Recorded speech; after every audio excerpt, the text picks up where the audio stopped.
more Facebook comments. Anyway,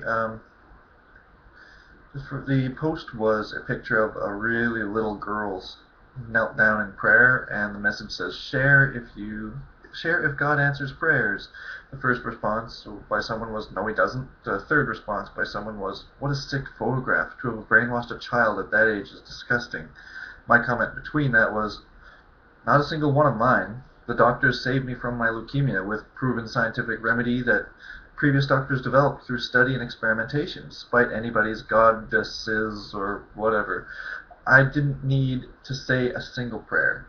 I turned to my fellow humans to save me. It's a major reason I have a faith in humanity.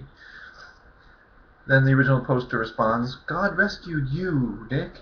You lived because of his mercies. Come to him while you still have time to do that. No. If your God were to exist, which one read of the Bible clearly shows that a God that incompetent could never be anything more than humans writing another humanly flawed character, I lived despite his cruelty and malice towards us. I lived because I was one of the lucky strains of DNA that wasn't killed off by the Christian Crusaders or Catholic Nazis or Jewish warlords. I lived because I wasn't one of the seed of witches or witches that Christians, in the name of Yahweh, and with his orders right there in the Bible to get them from, tortured and raped and murdered. I'm alive despite your evil religion, which allows justification for such evil acts as the Holocaust. Your religion is a cancer on the human condition, warping minds into dividing from ourselves rather than embracing everyone equally.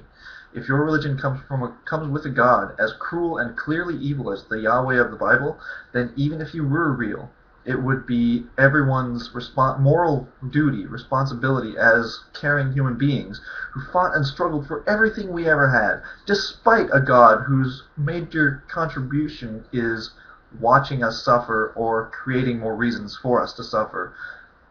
It would be our responsibility to fight and resist this God at all costs, even if that meant we all get wiped out, because living under this demon, if he ever does take over, death would be better.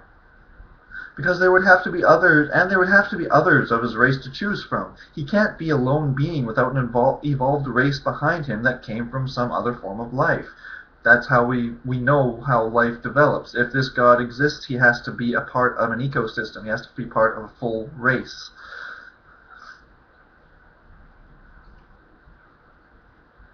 I live despite your God.